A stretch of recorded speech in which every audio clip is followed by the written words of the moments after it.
Oh my gosh, I'm so excited. I'm Daphne Russell, and this is Define This, a space where we reclaim and reimagine the words we think we understand. And obviously, this is my first one, so I'm going to have a lot of little blips all over the place, and I'm going to leave them all. Every definition we carry was shaped by an experience tied to a place, wrapped in an emotion, and often handed to us before we ever had the chance to choose it for ourselves. Here, we slow down, we ask different questions, and we listen closely, not to what the dictionary says, but to what life has taught us. Each episode begins with one word and one person's lived definition. Thank you for being here. Let's begin. All right, today's guest is John Lenhart. He's actually the reason we have this show, and this is the first episode, so obviously he's on it. I met John after I posted on LinkedIn that I believe that racism, misogyny, and homophobia were trapped in the unconscious. And what I experienced is as a literacy teacher, I was teaching kids, well, kids were reading introspectively and their beliefs would change. And I'm like, wait, that kid's not as racist or as homophobic or as locked into some ancient belief they had. And I'm like, huh. So I posted on LinkedIn. Usually I get not a lot of responses. And then boom, this guy, Eddie Dean, he's like, I get you. Wait, he didn't say that. When you meet Eddie, you'll know he did not say that. But I understood sort of what he said. And then he sent me to John. And then I spent the last year and a half with John and trying to figure out what in the world John is saying. So in a nutshell, a lot of things. In two nutshells, we were going to start with defining. So John taught me about our definitions, and I was like, "That what?" And so did Eddie in his own way. So we'll jump into that later. But we're going to start with John. So okay, let's get started. You're here for a specific reason to get this podcast started. So it all starts with you, John Lenhart. Wait, you're supposed to introduce yourself. Come back. I was already ready to comment on what you said because I know. Okay. I Okay, come love, back. Come back. talking about how, I mean, racism is unconscious and everybody's out there trying to fix it consciously. And what I was drawn to you with was your answer was unconscious. Consciously, they're reading introspectively. Unconsciously, they were fixing their racism and sexism. So that's why I was like, wow, there's someone who gets this, but everybody else is trying to fix an unconscious problem with a conscious problem. So I'm John Lenhart. I'm with Flowcess, and what drew me into everything Daphne was doing is I have a model, a non-contradictory model for the mind and brain, and I saw what Daphne was doing was exactly right. She couldn't explain why it was right, but she was doing it exactly right. And that's what I do. I look for people on LinkedIn who are awesome, and I try to help them do what they're doing unconsciously, consciously. So I saw Daphne as an opportunity to help someone who's on the right path do it on purpose so she could do it more often. So that's who I am. Oh my gosh. Yes. And all the time. When I tell people I can be in flow all the time, they're like, I'm like, I know. Don't worry. In fact, the other day, kind of, I know this is a sidetrack. We got to go to define this. So hold on. We're going to get there. But the other day, I was telling, something happened at work and I was like, and I felt my energy just, and I felt all my old patterns. I felt all my old self. And I was like, I'm going to stay here for 2 hours. Wow. Literally, I decided to stay there for 2 hours. And I decided at the end of 2 hours, I was going to go back to me. And I'm like, oh, wow. But you can't really tell everybody that because they're like, what? I'm like, yeah, on purpose. Like I put a clock to it. And I just decided the misery was comforting for a little while. I probably had some ice cream or something. Who knows? But okay. So we're gonna get to those things in another show. So you're all gonna want to see that show. But let's go back to this define this. So what happened is um John is the reason I look at definitions differently. And definitions are, John, that's why you're here today. We're gonna try to stay focused. Definitions are. Wow. So definitions are the non-contradictory answer, where definitions are the causal or non-contradictory causal explanation of the word or the concept. So that's how I would say it, my answer. uh, Now, definitions are, there's all these effects of definitions, but they are the non-contradictory causal explanation for the word or concept. okay, so as usual, this you remember at the beginning of this, I said, it's taken me a year and a half to understand John. I'm always in the process of, I'm like always learning John. So give us like a, maybe an example of what you exactly mean. Tell us, so that we have a solid, non-contradictory causal idea. So let's take love. Love is a great Okay. word to look at. So I'll ask people, what's your definition of love? And people could say, love is love is love is love. Well, that's an effect in the place of cause. The word love is the effect. The definition would be the cause. If you put that in place of it, it's really not good for your brain. Some people won't even give an answer, but you can't physiologically use a word without having a definition in your brain. So it's really dangerous not to express your definition or not to know it. If you can't explain your definition for a word you use, then you are controllable. And that's a lot of what I do on LinkedIn. When someone can't give you the definition of their word, I can start talking to them in a way where now I'm telling them what to do. And I'm trying to help them have the right definition. I like to say mental health begins in definitions because your brain is made according to words and definitions. So love is giving without expecting anything in return. So that's the non-contradictory definition of love. So now that you know what that is, you can do it on purpose. You can intentionally love. But the real benefit of knowing that definition is that we can stop abuse. Because the reality is there are guys out there, women too, but tends to be guys out there abusing a woman and saying it's love. And in the absence of a definition, she could start going, I think this is love. He says it's love. How would you stop him from abusing her if he doesn't have an objective definition? But when we help that woman deal with the guy, we say, here's the definition of love. Give him without expecting anything in return. Whoa, he's not doing that. So now her brain gets repaired, and now she can ask him questions and she can even state that definition. His unconscious knows that definition, but now his unconscious knows he consciously knows it, and it slows down the abuse because he can't say it's love if he's not giving without expecting anything in return. Now, what's the flip side of that? Giving something that's not valuable, that's hurting this person, that's enabling. So Mm. there are moms who give to their kids not something of value, and it's hurting the kid, it's hindering their growth. So if you think about it, you got enabling and you got abuse. And if you don't have that definition of love, Mhm. people start calling enabling or abuse love. And then that's where all these issues happen. So having a non-contradictory definition of a word that's according to causes allows us to achieve the benefit or the word we're looking for. And it helps us defend our thought process from the abuses of that word. That is so interesting on like 500 different levels. This is why it's gonna be hard to stay focused, you and I. I know, but I'm going to. I'm like looking at my clock going, stay in the zone. Well, Okay. okay, I do want to go back to something I thought about you the other day. And you just brought it up. You said, because in your experience, you're saying, I just want to focus on this one thing, the men thing. Yeah. That men, you see this in men. Honestly, I see the same. I think that there's potentially the exact same, it's ex equal in abuse. It's a different kind of abuse, but it's equal in number, let's say, because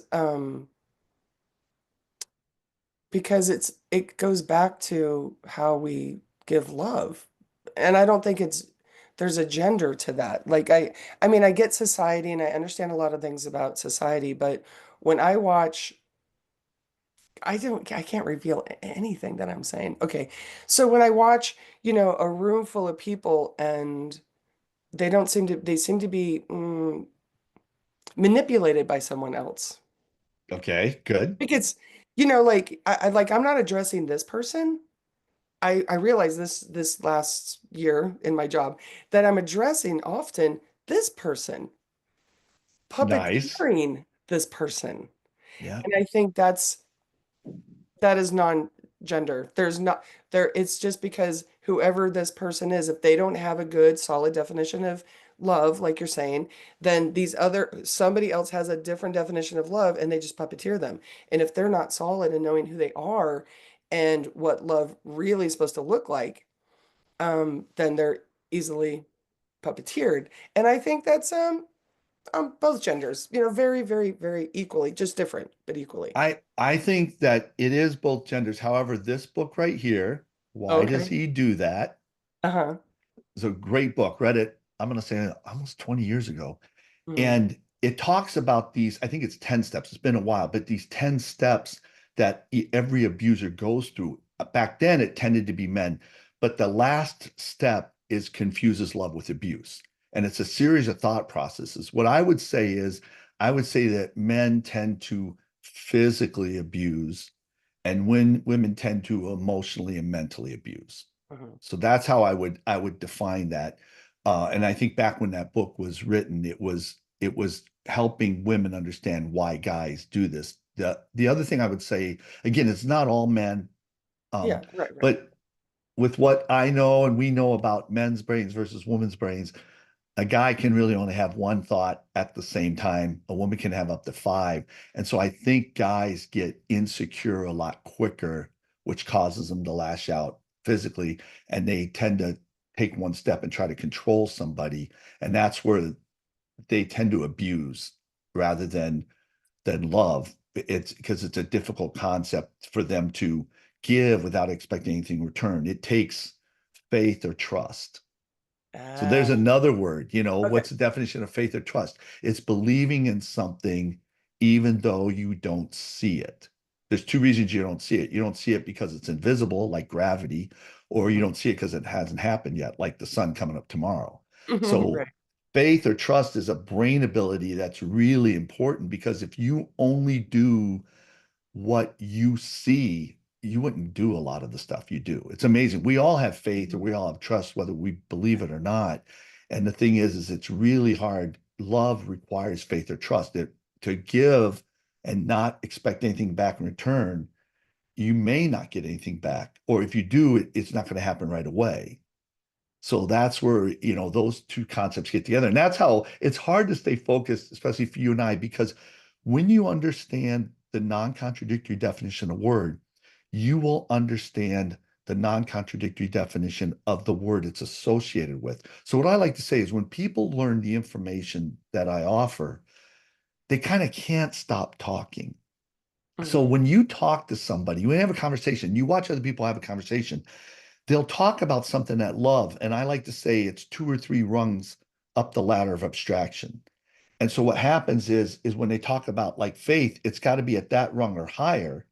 And Mhm. then the next thing they talk about is so high on the ladder of abstraction, it goes nowhere. And you have to restart the conversation on a different topic. Versus if you talk to you and I, we'll keep talking bottom rung. This will never end. So I just went from love to faith or trust, and we're still down at the bottom rung. We could keep talking about this. So when I teach people this information, they'll come back to me and go, John, how do you stop talking? I got talking with somebody and I started explaining it. And 2 hours later, I could keep going, but I don't want to wear this person out. How do you stop talking? And I'm like, you have to learn to say, hey, why don't we stop? The brain can only take 2 hours of information at a time. Oh, okay. Why don't we Mhm. rest? Why don't we pick up this conversation another time? That's funny. Okay, I want to go back to the idea that it's all in there. So, yeah, everything we say is going to be in there. I've been a little bit obsessed about something lately. I feel like we talk a lot about conscious and unconscious. Yeah. And so if I say to you, not you, let's just do a mom and a kid, right? Kid goes, but mom, when you blah, blah, blah.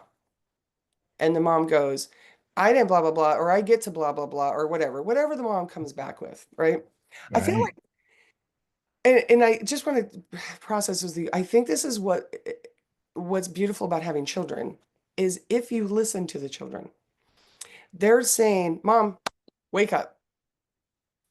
You know that's not true what you just said. You said we were going to leave for that party at 10 and it's now 11:30. You lied to me, right? Or whatever. I mean, like it's a million things that a person can do on their own doesn't matter. You can do whatever you want. You can be late to the party. I don't care. But the kid is like, but mom, you said. And the mom if she brushes it away, right? Then Hmm. I think what happens is I think it's a kid is trying to become conscious with the adults around them. And if the adults around them are like, no, no, we don't like that here, they just keep them pulled down. And the kid's got to decide to continue upward and say, Mom, I'm going this way. You want to come with me? Or stay down with mom. I have this whole crazy theory that I'm like, so with me, I don't know, I can't tell you, perfectly when things happen, but I know when my daughter was like, Mom, and I was like, I can either be honest with my kid or live in this lie, whatever the lie was at the time. And I'm like, oh, I gotta live with her. I better listen to what she's saying, and I think this goes with it's like we're arguing over definitions of parenting and of truth, right? So the kid's like, but mom, and the parent's like, well, but I'm a parent. And like they have some free reign, and the kid's like, but I thought we were all human, right? And we're actually arguing this human versus mom versus this hierarchy that's not real. Right. The thing is you and I both go into schools and we have an area of expertise that we bring to the school. You have this area of expertise of reading, and you're really helping the kids' behavior, long-term behavior through reading. Right. I help the kids' long-term behavior through teaching them how to think. And because you and I both look that way, when we raise our kids, our goals are long term and our goals are how to benefit the kid. So if you really, if I were to diagnose the issue you just said, is that parent, it all comes down to this, is that parent's focus helping the kid long term or helping themselves? So I say something, my kid points out that I'm wrong. I feel stressed. Right. If I'm about myself and I just want to get through the moment, I pull rank on the kid and I go over him. And long term, I'm hurting the kid because short term I'm trying to help myself. But Right. if I'm long term trying to help the kid, then I got to go, you're right. That's what I said. And then I could explain why we're late, or I can explain this, or I could say, you're right. And the thing is this is one of the first things I teach parents and I teach guys who argue, is I say the quickest way to be right when you're wrong is admit you're wrong. So if you think about it, like I'm wrong right now and they're right, and I want to be right again. Oh, that's Well, pulling rank just keeps you wrong because right. you can't even look at the kid and the kid Right. knows I'm in the right and I'm still in the right and I'm in the right. When you say I was wrong, then they have to go, okay, you admitted it, we move on. If the kid brings it up again, I have different versions of how I teach people to respond to that. Because I have one version where I would say if someone said that, I say, look it, I admitted I was wrong. How many times do I have to admit I'm wrong before you let me go? So I know the next time you're wrong. When I deal with religious people, I my favorite thing is to say, God only expects us to say we're wrong one time. That's good enough for him. How many is good enough for you? Meaning, I just unconsciously said, you think you're better than God because God doesn't require, you require more than once. And all of a sudden people go, how did I end up wrong? I was, I was right 5 seconds ago. How am I wrong? And I call it the reversal. So I try to go look at when they catch you, the best thing is to admit you're wrong. It's Right. better for you. It's better for them. It's better for everybody. It doesn't feel better, but it is. But if you're still a selfish person who wants to be right, the quickest way to be right is admit you're wrong. So I kind of reach people on two different. So that's the heart of the example you just gave is that parent, what is their real goal? And I see that with teachers. I see these teachers, the best teachers, when you talk to people about what the best teacher they had, it's always a teacher who admit they're wrong when they're wrong. Mm, Nobody says my favorite teacher was a teacher who would never admit they were wrong. No one ever right. says that. Right. That's so interesting. I think we got sidetracked. You know that, right? It's we're gonna. Let's We're go back to gonna. the let's go back to definitions just because Okay. it's gonna be like, do you want to listen to Daphne and John talk? Basically, like that's Right. what whenever we're on together. Okay, so I want to tell you, I don't know if I told you the story. If I did, I'm going to tell you again. Okay, Okay. so I learned from you definitions. So I go out in the world and I'm like, okay, finish the sentence, books are. Yeah. And then I'm like, whoa, my gosh, wait a second. Everyone has a different definition for books. How is that? Oh my gosh. And it's like all of the things that you had said all went in my brain. And I'm like, because if we all have a different definition of books, then we have a different definition of reading, then we have a different definition of everything. And so then it brought me to food. So I want to tell you my food story so we can go back to the location, emotion tied to experience. Okay. So again, and also, which I think is okay, wait, one more thing. It's so interesting in school, Webster, like there's this handed down idea that everything has this one or two or three definitions. Yeah. It's such an interesting concept. It's like, let's put everything into a box and let's put it aside. And this is what we're going to learn. And this is true. And it's like, that's not true, though. It's like so not true. And if you want to hold on to those definitions, you're just going to go down with the definitions. But so anyway, I walked into the room and I said, books are to this group of librarians. And they said five different things, you know. And I mean, like, I have a really good friend that teaches reading, and she said, difficult, like hard. And I'm like, your definition of books that you teach, which means you teach it like it's hard. Anyway, that's the thing is like people teach their definition of things, Yes. which is, so anyway, okay. So I said books are, they said all these things. I'm like, let's talk about food first. And then they all say some kind of food story. I tell them to tell me a food story. Like, give me a food is, you know, whatever. I try to make it really open. And they said a bunch of different things. And then this woman said, well, burritos. And I'm like, well, tell me more. And she goes, I love burritos are like, she said she left school as a kid, walk across the street to the gate, and she'd yell at her mom, Mom, and the mom would bring out a freshly made burrito every single Oh, day. wow. And I'm like, every day. I mean, like to me, this is the most perfect story is Mhm. that it was a burrito. So here I say food is, she says burritos, and I'm like, tell me more. And then her burrito is love. Mhm. Like it's joy. She gets across the street. Can you imagine the little boys behind her going, "Hey, burrito girl, can we come with you?" Right? And the teacher's like, "Hey, hey, hey, burrito girl, who's your favorite teacher?" Right? And then the kid gets across the street, yells burrito, doesn't even yell burrito, just yells mom. Mom brings out love in the form of burrito. And I'm like, holy crap. Now this story is like 30 years old. 30 years old, which brings me back to our definitions, which is we're talking about. Stay focused. Okay.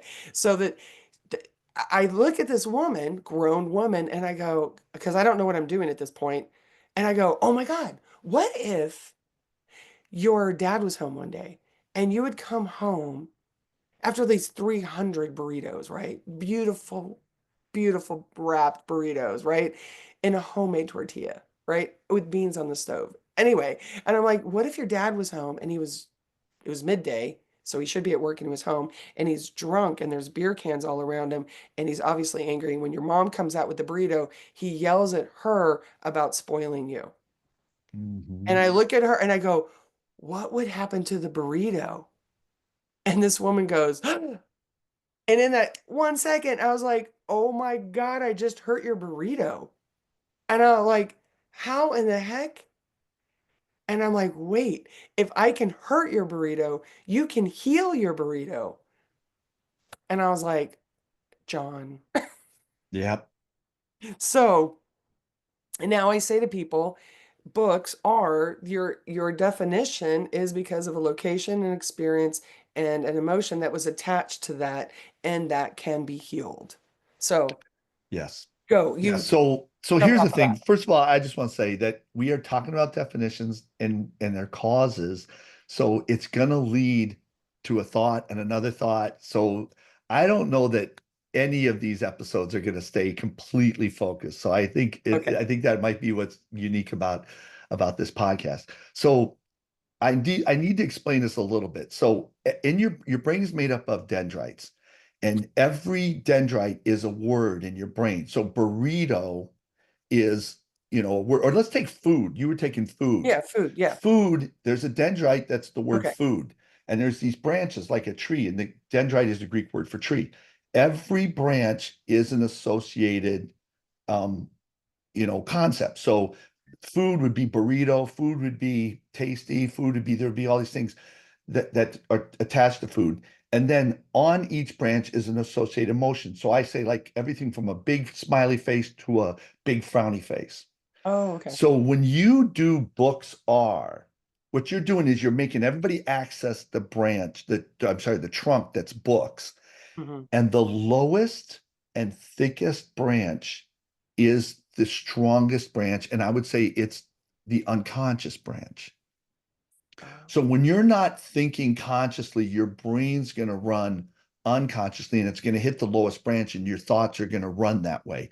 So what you're really doing when you say books are, you're going, what is this branch? What's the first branch that you get? And so when she said, when the one teacher said hard, it's like, because I am tasked with having these kids read books, and I'm just shocked by how hard it is for these kids. And this is my emotion. It can be negative. Right. Food is burrito, and it's this wonderful big emotion because it's love, like you said, that the Mm. mom's giving to that. So that's really what you're doing is you're accessing to everybody their lowest branch and really their definition or their emotion and also their emotion. So it is, and then there's a story behind how you got this uh, associated or attached concept and associated emotion. Why is it burrito? Because every day my mom did this, and 300 times, that's why it's the lowest branch. So Right. it's such a good look into somebody's, brain. And I want to go back to the Webster's thing. Webster's is a conscious attempt to help us all have the same definition. I think it's a good attempt, Mm. but it doesn't mean that that definition is right. Now, this book right here, Power versus Force, Oh, yeah. That's on the says shelf, but I don't have it. It's not in here yet. that in that book, he says our unconscious brain has the non-contradictory definition of every word. So 90% of your brain, which is unconscious, knows the definition of love. And then you 10% are operating. And if you operate different than that, it's going to cause this internal struggle, which could cause you to try to overcome it stronger in your strength, which is going to cause you more stress. Right. Or if you're humble, you'll come to this realization. That's a lot of what I do is I give people the non-contradictory definition and it heals their brain and gets rid of their anxiety. So there is, Webster's doesn't have the non-contradictory definition all the time. Sometimes it does, sometimes it doesn't. And so I like what you said at the start is we shouldn't think that that is the answer. It may not be the answer, and we need to be, tough enough to go find the right answer that we can settle with.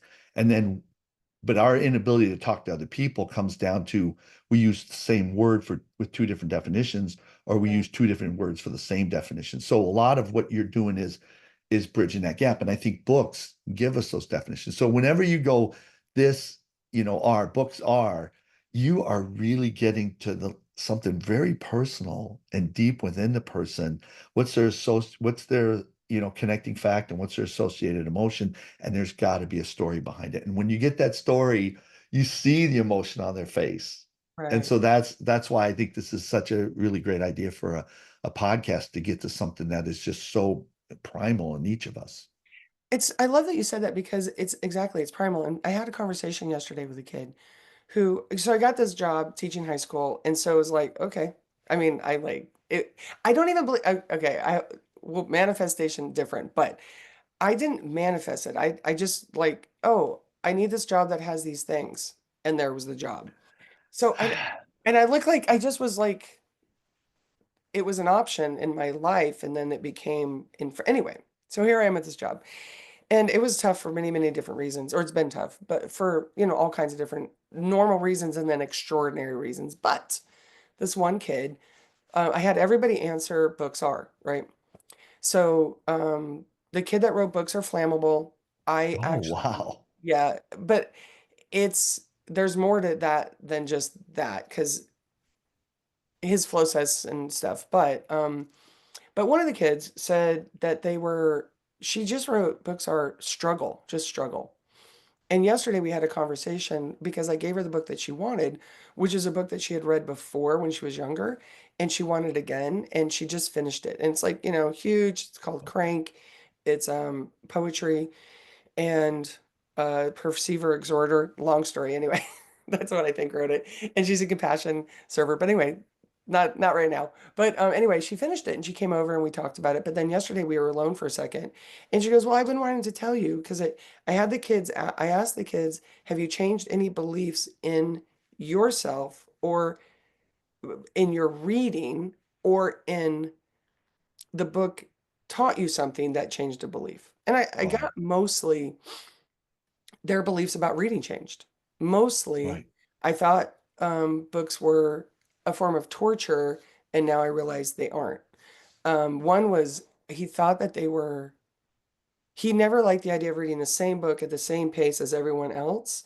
And he goes, but the way that I'm like, duh. But then he's like, now I find them just as entertaining as some shows. Wow. So his definition of books has changed. And it got changed by changing the relationship with books. So I'm like, this is that definition. I took those words as that was their definition. And the flammable kid has held on tighter to that for different reasons that have nothing to do with books, which is Right. at Right. all. But so you said, I think the key thing here is you said, if you can develop this, definition and this emotion, then you can repair it. Right, right. And so the way to repair it is to tell that story. So when people, if you think about it, when somebody has a traumatic event, if they try to share that with somebody and that person shames them, the emotion to that traumatic event becomes much worse and they're less likely to ever share it. That's why, people go, that person had a traumatic event 20 years ago and they're only sharing it now.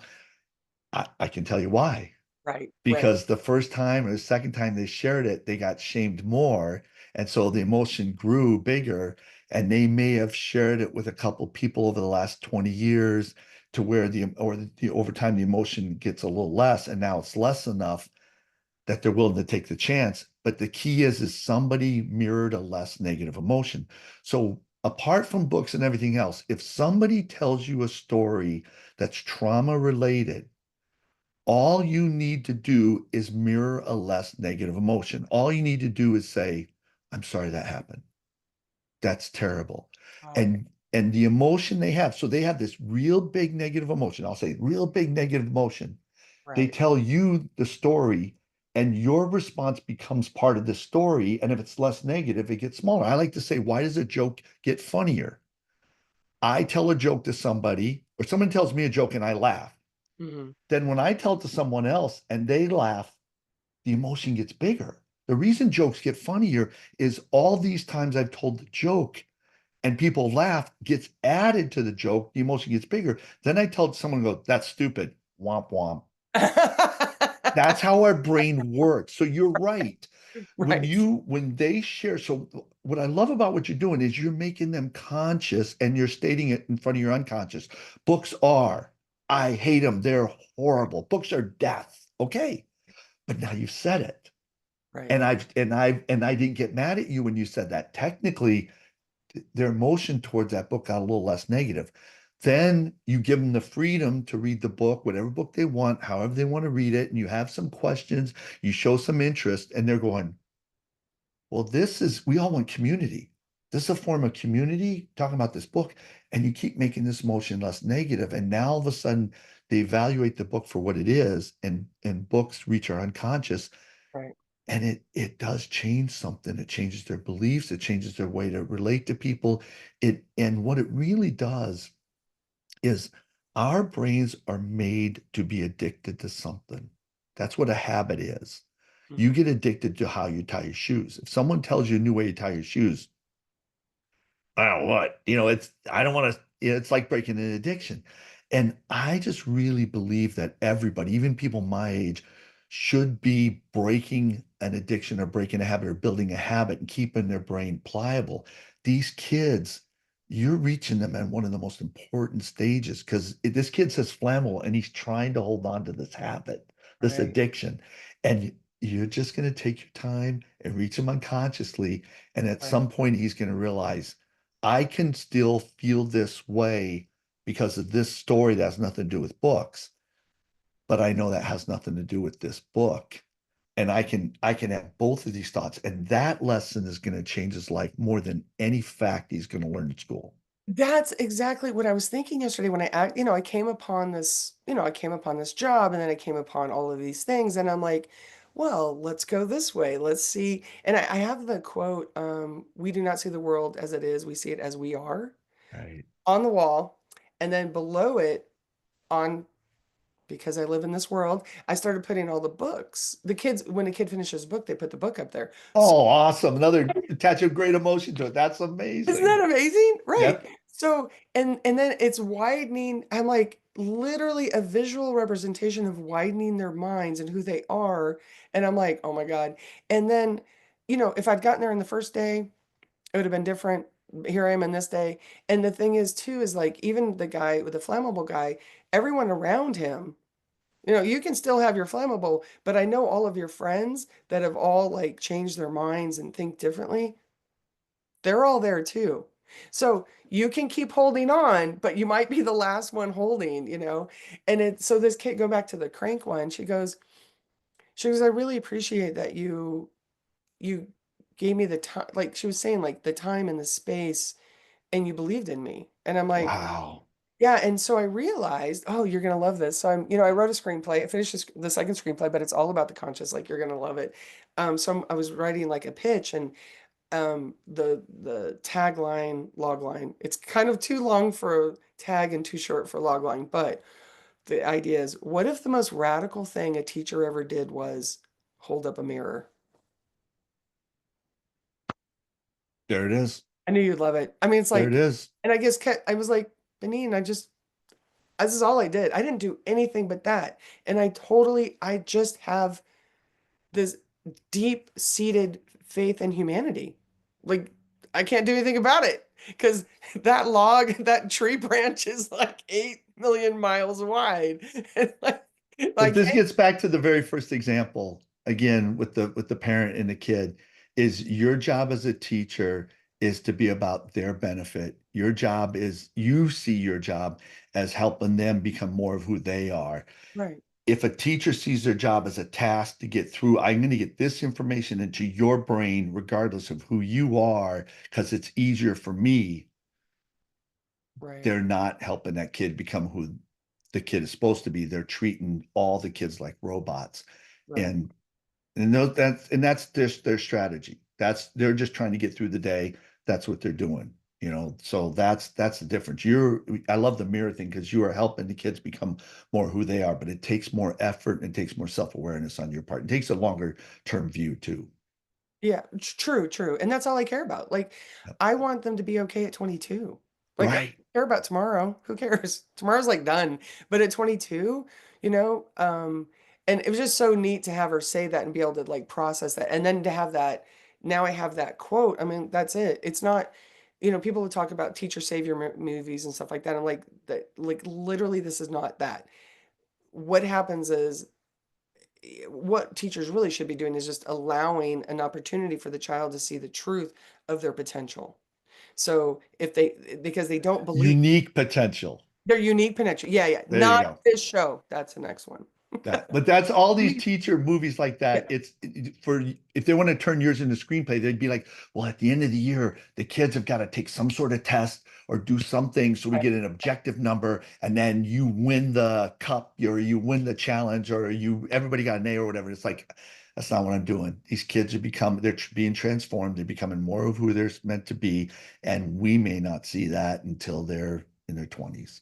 Exactly. And what's funny is I was thinking when someone reads a screenplay, they're going to go, well, where's the test at the end and all that? I'm like, but I will tell you because like it's so funny just to tell you all this because I mean, someone's got to get this from me because this is what happens. So the kid goes, I'm not going to read no thug books. And that's what he calls every book in the room, right? And Okay. then I have this quote up there and he can't read the quote. He can read the quote, but he can't read the quote, right? And as it goes on, we get down to the end, and what it happens is he goes, when he finally can understand the quote, he goes, oh, and he reads the book. He goes, ah, he's not the thug I was. And what's your response to that? Ooh, When go. when they got that realization, you as a Oh, teacher, how did you respond to that? okay. This is the deal though. I wrote that as a future thing that hasn't actually happened. So I Yeah, want to know what you say because I wrote it, right? right, But I'm like, I mean, you obviously you never were the thug. You never were right. those But things. this kid has this realization Yeah, yeah, and yeah. he says that, and you're the teacher. What's your response? Okay. Oh, that's so interesting. Well, what did you respond with? Well, no, it hasn't happened yet. Oh, it hasn't. Oh, you're hoping Okay, someday he's going to do that? okay. I wrote it in, this is my point. I wrote it in the screenplay, Oh, in the and I screenplay. know that it's I'm sorry. true. I'm No, no, sorry. I no, thought no, that this was no, really happened. I'm sorry. I no. was at a real But case. that's why I want to So, check with you. okay, Wait, so wait, then wait. here's the answer. Here's the Yes, answer to that. please. Okay. Okay.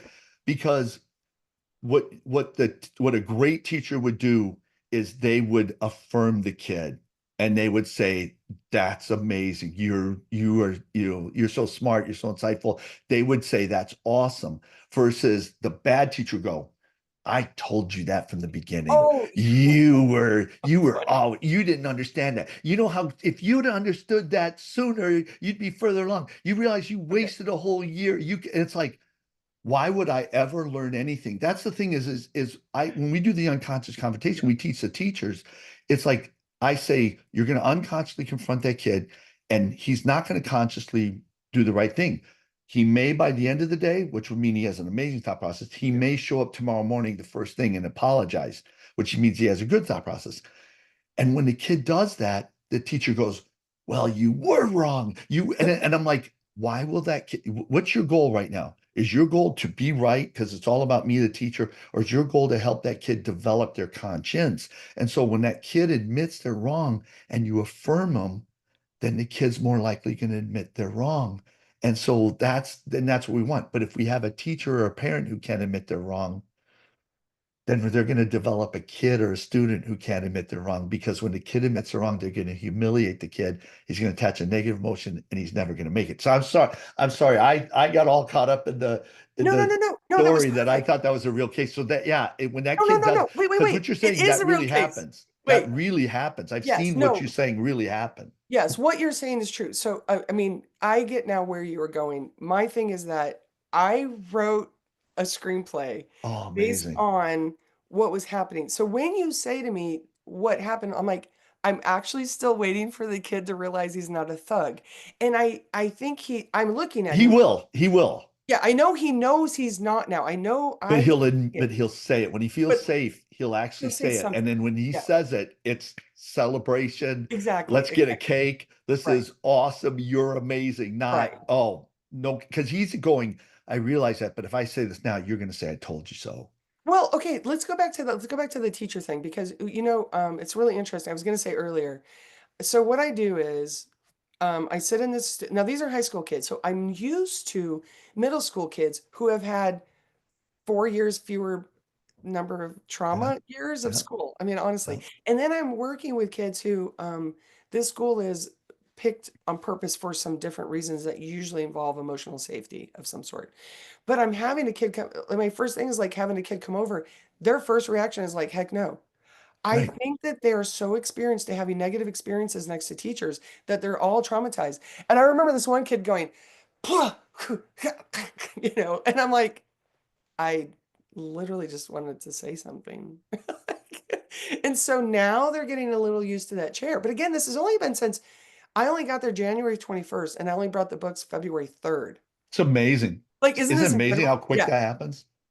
So this one particular kid, I just he's kind of like the basis of what I wrote, but I wrote the end because I was in flow. So I'm not saying I know exactly what this teacher said, but this teacher is this teacher as opposed to the teacher you're talking about. Because so when those things have happened in my life, when I saw something magical, I literally just am so overwhelmed because they see them and they see themselves clearly for the first time. So I know I don't do any of the things that you first mentioned, but I can't tell you exactly what I do because if if I can and there's time, I cry. And if I can and they're touchable, I hug them, like, because some are just like you just can't get Right, because, right, but some are like huggy and they're like, oh wait, I want to hug. And some I'm like, that is honestly, probably if I were to tell you right now, I would probably say that is literally the most beautiful thing I think I've ever heard. right. And so that brings this Yeah. whole thing full circle, Right. and maybe we actually have a focused ending of this, but that you prove my point from the beginning Right. is you're a teacher who is thinking about the kids. So when that moment happens, you're seeing it as a great thing, and it's going to be something that's not negative, is what you're going to say. Right. That other teacher would say, told you so. I was Mhm. right from the beginning. And And then that's what these kids are already guarding against. So that's going to be a right. big moment. That kid's liable to cry when you affirm the kid because of all this relief. And that's how you heal trauma.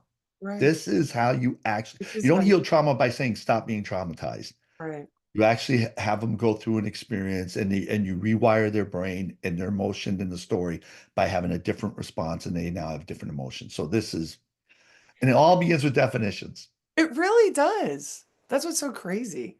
Yeah. It's just the definition. Like, and and they're malleable and we can move them around. We don't have to Yeah. hold on tight to them. Man, you're amazing, John. I know okay, we already went over our time by 10 minutes. And then I That have went to read my quick. little, I have to read my prompt here. Thank you for listening to Define This. I'm Daphne Russell, the self-proclaimed education evolutionist, only because I gathered up all the information and I synthesized it.